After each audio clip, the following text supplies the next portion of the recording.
참 세월 빠르죠. 2021년도 벌써 마지막 주일이 되었습니다. 이제 이번 주 금요일이면 2021년도의 마지막 날을 맞이하게 될 텐데요. 생각해보면 2021년도에는 코로나가 끝나겠지라는 기대 속에서 2021년도를 시작했는데 그때보다 더 많은 확진자 수가 매일 그렇게 기록되고 있는 정도로 우리는 여전히 코로나19의 심각한 상황 속에서 한 해를 보냈다고 해도 과언이 아닙니다. 이렇게 코로나 때문에 힘든 시간을 살아가고 있는 우리들인데 우리 주변의 상황이나 들려오는 소식들을 보면 더 우리를 힘들게 만들고 있어요. 여러분, 이제 많은 분들의 관심이 어디에 있느냐? 물질에 있는 것 같아요. 주가가 어떻게 되는지, 아파트 가격이 어떻게 되는지, 심지어는 목사님들을 만나서 이야기할 때도 보면 그때 비트코인을 사놨어야 되는데 이런 분들도 계시거든요. 그만큼 사람들의 모든 관심이 돈과 물질에만 쏠려 있는 것 같고 그렇게 하는 이유는 그걸 통해서 내 노후도 보장하지만 내가 원하는 세상적인 쾌락을 누리며 살고 싶다는 욕망이 거기에 투영되어 있다는 생각이 듭니다. 또 뉴스는 어떻습니까? 여러분 뉴스 보면 여러분 어떤 생각 드세요? 사실 참 뉴스 보기 싫잖아요. 좋은 이야기는 거의 없고 정말 자극적인 이야기로 도배되어 있습니다. 매일 끊임없이 사건, 사고는 들려오고 또 이곳저곳에서 갈등이 계속 일어나고 있습니다. 우리가 남과 북으로 그렇게 갈라져서 서로에게 총칼을 겨누고 대치한 것도 모자라서 이제는 대통령 선거를 앞두고 여와 야, 진보와 보수, 또 영남과 호남, 또 가진 자와 못 가진 자 이렇게 또 갈라지고 분열돼 가지고 끊임없이 갈등하고 있습니다. 게다가 분노 조절에 실패한 이들이 벌이는 그런 끔찍한 일들을 우리가 접하게 되잖아요.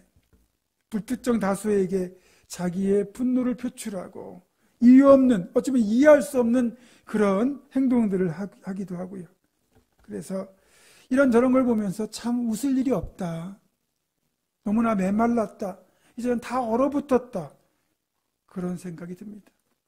그래서 지금 이 세상을 진단하자면 행복을 잃어버린 상실의 시대고요. 웃음을 잃어버리고 집단적으로 우울증을 앓고 있는 병든 사회고요.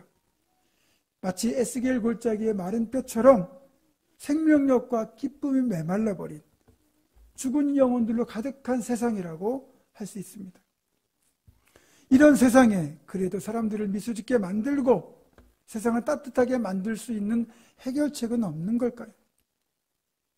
쉽게 말해서 한 가지가 있습니다. 그건 바로 오늘 본문에서 바울 사도가 말하는 배려가 그 비결입니다. 서로 친절하게 하고 불쌍히 여기고 서로 용서하기를 하나님이 그리스도 안에서 너희를 용서하신 것 같이 하라. 그러면 세상은 달라질 거라는 거죠. 나의 당연한 권리를 포기하고 상대방의 입장을 헤아려 포용하고 양보하고 품어주고 더 나아가 그 마음과 자세로 섬기는 그 배려만 있다면 그래도 세상은 살만한 곳이 될 수 있다. 그 말씀입니다. 배려라는 것 쉬울 것 같지만 결코 쉽지 않은 일입니다. 이 배려를 가장 잘 보여주는 또 다른 말씀이 예수님이 산상수훈 때 하셨던 말씀이죠. 마태복음 5장 39절에서 44절입니다. 나는 너희에게 이르노니 누구든지 내 오른뺨 뺨을 치거든 왼편도 돌려대며 또 너를 고발하여 속옷을 가지고자 하는 자에게 겉옷까지도 가지게 하며 또 누구든지 억지로 오리를 가게 하거든 그 사람과 심리를 동행하고 네게 구하는 자에게 주며 네게 꾸고자 하는 자에게 거절하지 말라. 또 너희 원수를 사랑하며 너희를 박해하는 자를 위하여 기도하라. 아멘. 자, 누가 나의 오른뺨을 친다는 것 이게 어떤 의미인지 말씀드렸죠. 여러분 보통 사람이 다른 사람의 뺨을 치면 마주보고 치는 거기 때문에 그 사람의 왼뺨 뺨이 맞게 되어 있습니다. 근데 오른편 편 뺨을 친다는 건 뭐냐면, 오른편 편, 발음이 잘 안 되네요. 오른편 뺨을 치려면 그 사람을 이렇게 손을 빼서 손등으로 쳐야 됩니다. 이게요, 그 당시 이 가나안 땅의 문화에서는 상대방에게 수치를 주는 가장 확실한 방법이었어요. 누가 내 왼뺨을 친다, 그건 진짜 모욕적인 거기 때문에 이것 때문에 칼부림이 일어날 정도였습니다. 그런데 내 왼편편까지 돌려대라. 또 너에게 속옷을 가지고자 하는 자에게 겉옷까지 내어주라. 그 당시 사람들은요, 속옷 한 벌, 겉옷 한 벌밖에 없습니다. 그런데 속옷을 달라고 하는데 한 벌뿐인 겉옷까지 내어주라는 거죠. 억지로 오리를 가게 하거든 심리도 동행하라. 그 당시 이 가나안 땅은 로마의 식민지였는데, 이 식민지에 주둔하는 로마 군인들에게는 자기가 그 식민지의 모든 남자들을 대상으로 그 사람을 징발을 해서 로마 군인의 짐을 2km 정도는 운반할 수 있도록 하는 권한이 있었습니다. 식민지 생활도 서러운데 정복국의 군인이 나에게 그 군인의 짐을 억지로 2km로 운반하라고 하면 여러분 기분이 좋겠습니까? 분하고 억울하지 않겠어요? 근데 예수님은 4km까지도 그 짐을 날라줘라. 원수를 사랑하고 박해하는 자를 위해서 기도해 주라고 얘기합니다. 이게 배려라는 거예요. 여러분 쉽겠습니까? 참 어렵죠. 왜? 이 배려를 하려면 더 많은 이해가 필요하고, 더 많은 희생이 필요하고, 더 많은 물질이 필요하고, 더 많은 수고가 필요하고, 더 많은 인내가 필요하기 때문에 생각보다 배려가 어렵다는 거예요. 그럼에도 불구하고 분명한 건 우리가 어쨌든 배려를 행하면 그 배려를 통해서 누군가의 삶에는 긍정적인 변화가 일어날 것이고, 더 나아가 공동체가 행복해지는 결과를 낳고, 그리고 세상이 조금 더 따뜻해진다는 거죠. 실제로 성경에 기록된 수많은 배려들이 있는데 그 중에 가장 대표적인 배려 중에 하나가 뭐냐면 중풍병자를 위하여 기꺼이 침상을 들었던 그 사람들의 배려입니다. 누가복음 5장을 보면 예수님께서 갈릴리 어느 마을 어느 집에 들어가셨다는 소문이 들려옵니다. 그 소문을 듣고는 자기 마을에 중풍에 걸린 그 사람을 고쳐보겠다고 사람들이 나섭니다. 그래서 그 중풍병자가 누워있는 그 침상째 이들이 들고 주님 계신 곳으로 향합니다. 그런데 이미 주님 계신 집에는 사람들이 운집하여 엄청나게 몰려있다 보니 그 사람들을 뚫고 예수님께 나아갈 수가 없는 겁니다. 이들이 배려를 시작했지만 배려를 이룰 수가 없게 된 거죠. 하지만 이들은 포기하지 않았습니다. 지붕으로 올라갔습니다. 그 당시 팔레스타인, 이 가나안 지역의 가옥 구조는 2층으로 올라갈 수 있는 계단이 있었고, 올라가면 대부분 뼈대를 얽은 우리가 그 석가래 같은 그런 그 위에 이 기와들을 얹었거든요. 그 기와장을 뜯어내기 시작했습니다. 주님이 앉아 계신 그 방 쪽에 기와를 다 드러내고는 중풍병자가 누워있는 그 침상을 침상째로 그대로 예수님 앞에 달아내렸습니다. 물론 예수님은 그들의 믿음을 보시고 중풍병자를 고쳐주셨어요.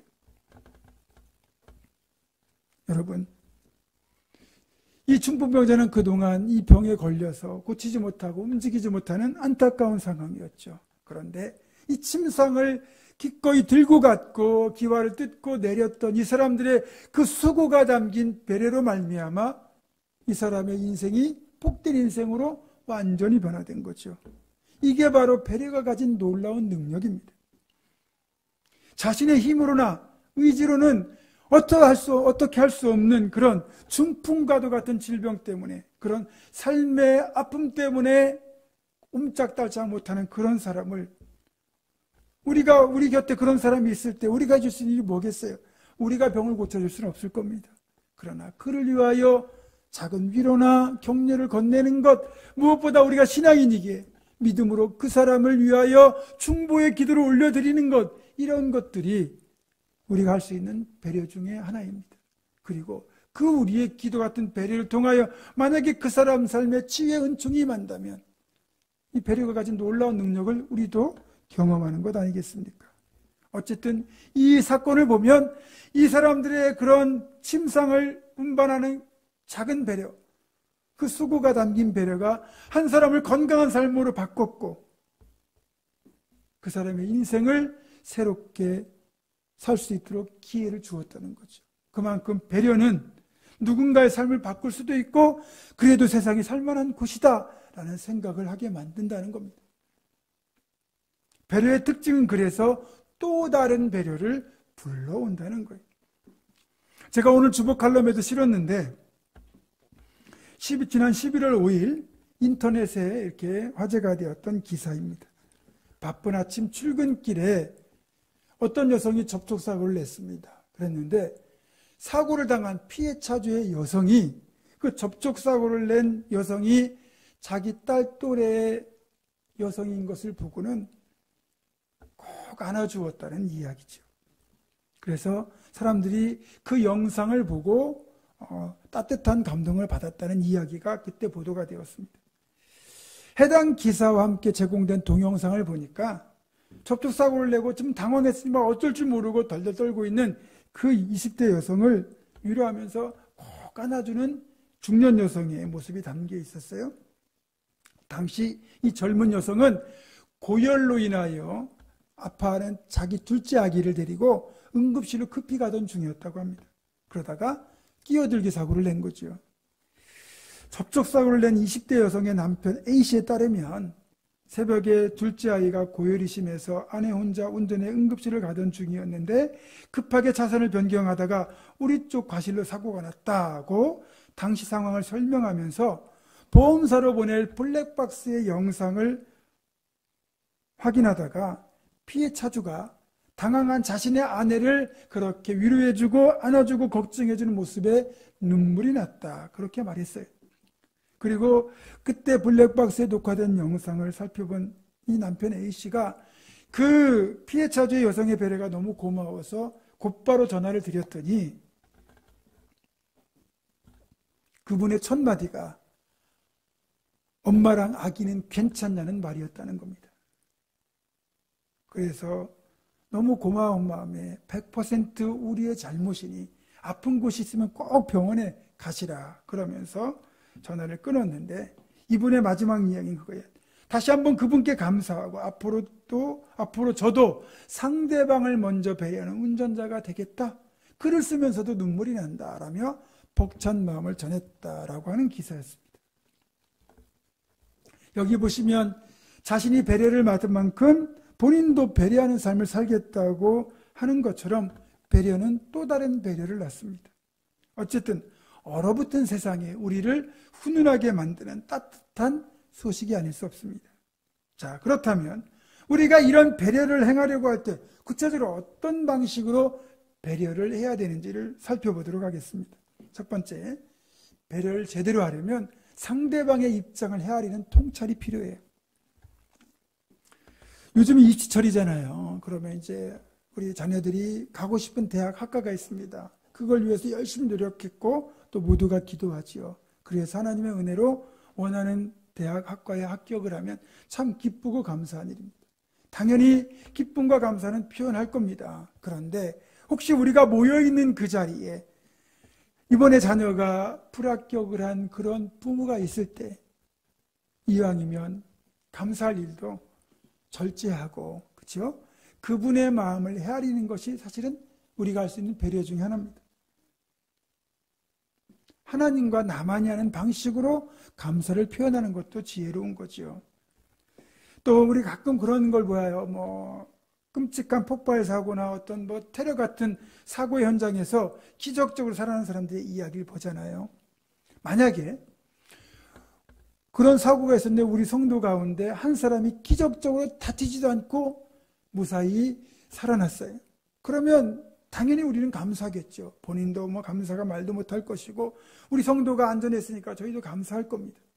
그런데 제가 설교 중에 하나님이 그 성도를 너무너무 사랑하셔서 그 끔찍한 사고 현장에서 구해주셨습니다. 할렐루야 그러는 거예요.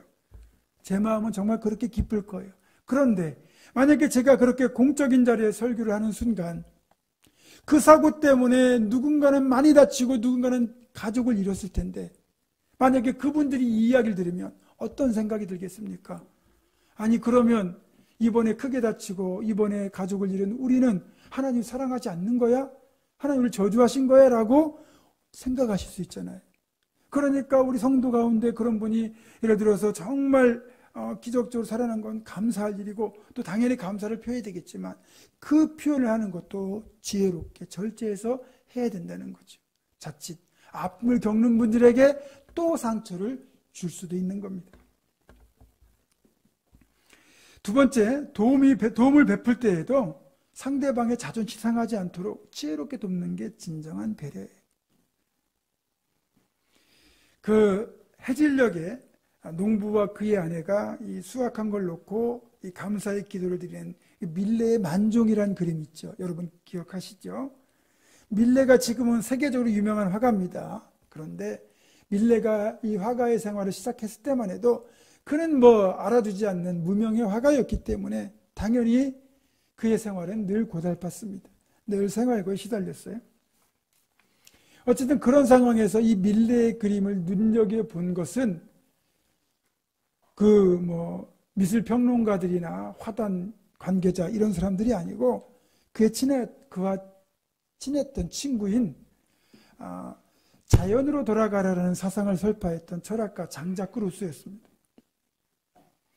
밀레는 어쨌든 무명의 화가였기 때문에 그림을 그려도 팔리지 않고 결국 늘 생활고에 시달릴 수밖에 없었는데 어느 날 이 밀레를 루소가 찾아왔습니다. 그리고는 유복에 기쁜 소식이 있네. 내가 자네 그림을 화랑 관계자에게 소개했더니 자네 그림을 구입하겠다더고. 그러면서 내게 선금까지 주더라니까. 그러면서 당시에는 거금이라고 할 수 있는 300프랑을 밀레에게 주고 그림 한 점을 가져갔습니다.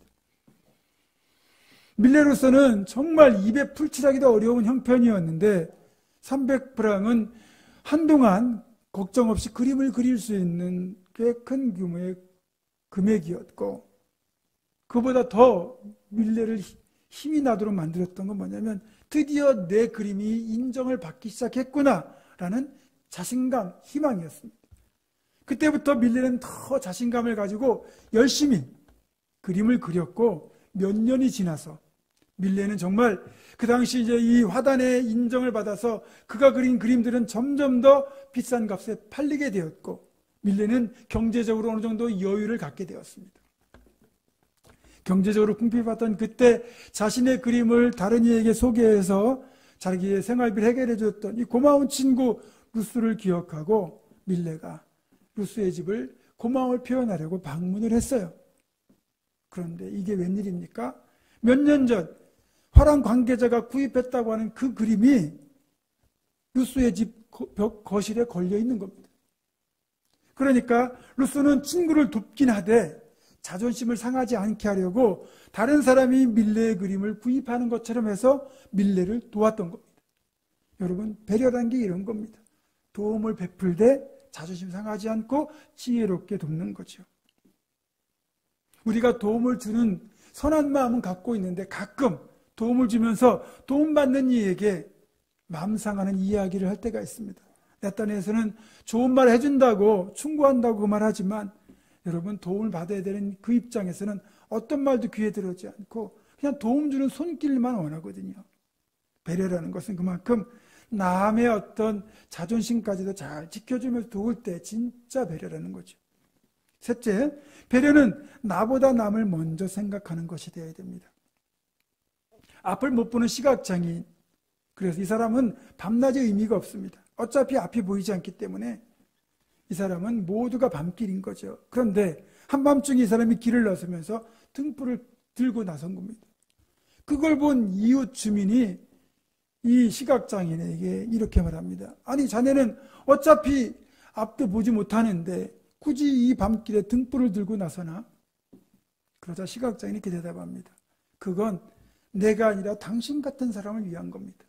한밤중에 내가 등불을 들고 있으면 그 사람이 나와 부딪히지 않을 거 아닙니까? 여러분, 이 시각장애인의 모습처럼 사실은 나를 위한 등불이 아니라 남을 위한 등불을 드는 것, 이게 진짜 배려죠. 넷째, 배려는 함께 더불어 가는 마음이, 조금은 부족하고 기대에 미치지 못해도 또 마음에 들지 않는 부분이 있다고 하더라도 외면하지 않고 함께 가는 것, 그게 진짜 성숙한 배려라는 겁니다. 예전에 우리 여러분들 다 그런 경험 있으시겠지만, 우리가 어렸을 때 골목길에 동네 또 야산에 모여가지고 이렇게 친구들과 놀다 보면 편을 나누는 일이 있잖아요. 그러면 서로 잘하는 아이를, 내가 좋아하는 아이를 내 편에 드리려고 막 데리고 와요. 그렇게 편을 나누다 보면 마지막에 꼭 남는 아이가 하나 있습니다. 아주 어리거나 아니면 그렇게 놀이를 할 때 실력이 현저히 뒤떨어지거나 아니면 조금 정말 세상 말로 조금 뒤떨어지거나 그런 아이가 있다는 거죠. 그러면 어떻게 했습니까? 얘는 깍두기다 그러면서 그냥 조건 없이 어느 편으로 넣어줘요. 그리고 이 아이 무시하지 않고 함께 더불어 이 아이와 함께 게임하고 놀면서 그렇게 살았어요. 그게 우리가 약자를 보호하고 살아가는 우리의 아름다운 배려의 관습이었어요. 근데 그런 문화가 사라진 것 같아요. 글쎄 제가 한 3, 40대쯤 될 때쯤인지 저건 우리나라의 일본 말로는 이지메라고 하는 말이 들어가기 시작했고 우리말로는 왕따라고 하는, 그러니까 아이들이 조금만 약하거나 부족하면 아이들에게 집단으로 따돌림 당하고 괴롭힘 당하는 일이 생겨나기 시작했어요. 그리고 이 경쟁에서 뒤처지면 아예 끼워주지 않는 세상이 되고 말았습니다. 교회만큼은, 우리들만큼은. 그럼에도 불구하고 그렇게 약한 아이들을 돌보았던 그런 우리 놀이 문화처럼 그들을 품고 가는 것, 그거야말로 가장 성숙한 배려가 아닐까 생각합니다. 이런 배려가 필요한 시대가 되었습니다. 다섯째, 배려는 다름 아닌 양보의 마음입니다. 나에겐 당연한 그것들 누릴 권리가 있지만 권리를 행하는 대신에 기꺼이 그 권리까지도 양보하는 것, 그게 바로 배려라는 거죠. 우리가 잘 아는 믿음의 조상 아브라함은 오랫동안 아들이 없었습니다. 대신에 어려서 부모를 잃었던 자신의 조카 롯을 아들처럼 보살피고 키웠습니다. 심지어는 아브라함이 하란을 떠나서 가나안 땅에 들어올 때도 롯을 데리고 들어왔고요. 롯을 결혼까지 시켰습니다. 그런데 이 아브라함 덕분에 롯이 복을 받아요. 그래서 아브라함도 가축이 많은 부자가 됐고 롯도 가축이 많은 부자가 됐습니다. 그런데 어느 날 아브라함과 롯의 그 가축을 돌보는 목자들끼리 싸움이 있다는 얘기가 들려옵니다. 땅은 좁은데 가축은 많고, 그러니까 서로 풀을 뜯기고 물을 먹이겠다고 싸우는 거죠. 그 이야기를 듣고 삼촌과 조카 사이에 이런 일 때문에 마음이 틀어지면 안 되겠다 싶어서 아브라함은 조카와 떨어지기로 결정을 하죠. 그리고 롯을 부릅니다. 상황이 이러니 우리가 떨어지자. 다만 너에게 땅을 선택할 수 있는 권리를 먼저 주겠다. 네가 여기에 남겠다고 하면 내가 떠나고, 네가 오른쪽을 택하면 내가 왼편을 택하고, 네가 저길 택하면 여기를 택하겠다. 이런 땅의 선택권을 먼저 롯에게 양보하죠. 여러분, 이것이야말로 어떤 갈등을 해결할 수 있는 최고의 배려입니다. 만약에 자신이 가지고 있는 당연한 권리를 행사하겠다고 끝까지 고집을 부리면 선한 해결은 이루어질 수가 없어요. 게다가 내가 더 그 상대방보다 많은 힘을 가졌어요. 그런데 상대방에게 계속 양보를 요구하면 그건 사실 타협이 아니라 양보를 강요하는 일종의 폭력이 되는 거죠. 그래서 그런 면에서 보면 아브라함이 보여준 이 양보야말로 배려의 가장 아름다운 본보기 중에 하나라는 겁니다. 마지막으로 우리가 이런 배려를 하려면 제대로 된 센스, 감각이 필요하다는 겁니다. 일본 도쿄에 있는 한 무역회사에서 바이어들을 위하여 차표를 구입해주는 일을 담당하는 여직원이 있었다고 합니다. 이제 그 회사가 무역회사다 보니까 세계 각지에서 이렇게 이제 바이어들이 올 텐데 그 중에 가장 큰 어쨌든 고객 중에 하나가 독일 기업에서 일본을 방문하는 바이어였다고 해요. 근데 도쿄에서 오사카를 오고 가는 이제 이런 일정이 있는데 이 독일 바이어가 일본에 방문하게 되면 여러 번 경험하다 보니까 특이한 점을 하나 발견하게 돼요. 그게 뭐냐면 도쿄에서 오사카를 갈 때는 그의 기차 좌석이 창가 오른쪽이고 오른쪽 창가 쪽이고 반대로 오사카에서 도쿄로 올 때는 왼쪽 창가 쪽이었다는 거예요. 이게 한두 번이 아니고 그 사람이 일본을 방문할 때마다 똑같은 일이 반복되는 거예요. 그래서 이것을 의아하게 여겨가지고 어느 날 그 여직원을 만난 자리에서 이 독일 바이어가 그렇게 된 이유를 물었더니 여직원이 웃으면서 이렇게 대답했다는 거예요. 도쿄에서 오사카를 가는 사이에 일본의 그 명물인 후지산이 있답니다. 그 후지산을 제대로 보려면 갈 때는 왼쪽, 갈 때는 오른쪽, 또 올 때는 후지산이 왼쪽에 있기 때문에 그걸 잘 감상하시도록 후지산이 가장 잘 보이는 쪽의 창가를 늘 예매를 해줬다는 거예요. 그 말을 듣고는 이 독일 바이어가 감동을 받았어요. 이렇게 고객들을 세심하게 배려하는 직원들인 회사라면 우리가 믿고 거래할 수 있다. 그래서 그 당시 4만 마르크였던 이 회사와의 거래액을 무려 1200만 마르크, 300배로 늘렸다고 합니다. 그러니까 배려가 결국은 엄청난 이익을 가져다 주기도 한 거죠. 저는요, 새벽 기도회 때 가끔 미소 짓는 일, 감동받는 일을 보게 됩니다. 분명히 새벽 기도에 오신 분들이 있잖아요. 그러면 엘리베이터 타고 6층까지 올라와야 돼요. 그러면 엘리베이터가 6층에 머물러 있어야 되는데 꼭 1층에 있는 거예요. 또 새벽 기도가 끝나고 나면 이제 1층으로 내려가셨으니까 엘리베이터가 1층에 있어야 되는데 6층에 와 있는 거예요. 이게 무슨 뜻입니까? 새벽 기도에 먼저 오신 분들이 나중에 오실 분들을 위해서 엘리베이터 1층으로 내려놓는 거예요. 또 새벽 기도 끝나고 갈 때는 내가 1층에 도착했지만 또 끝나고 가시는 분들이 바로 타실 수 있도록 6층으로 엘리베이터 버튼을 눌러서 옮겨놓는 거예요. 여러분, 이게 아무것도 아닌 것 같지만 거기에는 이런 세심한 배려가 들어있는 거죠. 그걸 보고 참 저는 우리 성도님이 소중하다는 생각, 고맙다는 생각을 참 많이 해요. 또 그 새벽 기도 드리는 그 예배당 밖에 이제 이렇게 나무 신발장이 있는데 거기 밖에 벗어놓으면 갈 때쯤 보면 신발이 이렇게 바깥쪽으로 돌려져 있어요. 끝나고 가실 때 편하게 신고 가시라고 누군가가 돌려놓는 거죠. 여러분, 그런 배려가 그래도 세상을 따뜻하게 만들고 사람을 미소 짓게 만들고 그날 하루를 행복하게 만들어 주는 거예요. 성경은 특별히 사회적 약자를 돌보라고 그렇게 우리가 그분들을 배려하라고 명령하고 계세요. 신명기 24장 17절 19절입니다. 너는 객이나 고아의 송사를 억울하게 하지 말며 과부의 옷을 전당 잡지 말라. 네가 밭에서 곡식을 벨 때 그 한 뭇을 밭에 잊어버렸거든 다시 가서 가져오지 말고 나그네와 고아와 과부를 위하여 남겨두라. 그리하면 내 하나님 여호와께서 내 손으로 하는 모든 일에 복을 내리시리라. 아멘. 자, 하나님의 명령을 보니까 가난한 이들, 약한 이웃에 대한 배려가 들어있어요. 쉽게 말하면 우리보다 약한 이들, 도움이 필요한 이들 배려하며 살아가라는 명령이 들어있는 거죠.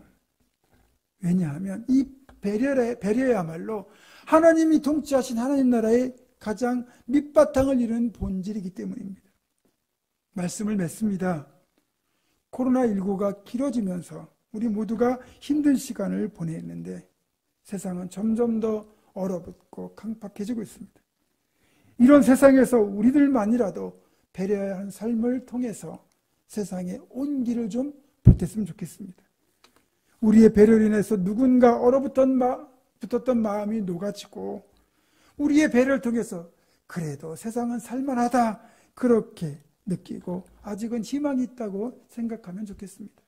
2022년도를 며칠 앞두고 이제 십자가의 자신을 온전히 내어주기까지 우리를 배려하셨던 예수님처럼 우리가 내가 있는 자리에서 조금씩만 더 내 욕심을 내려놓고 조금씩만 더 다른 이들을 더 배려하고 조금씩 더 넉넉히 품어냄으로써 얼어붙은 이 세상을 따뜻한 세상으로 만드는 우리 모두가 되기를 주님의 이름으로 축원합니다. 기도하겠습니다.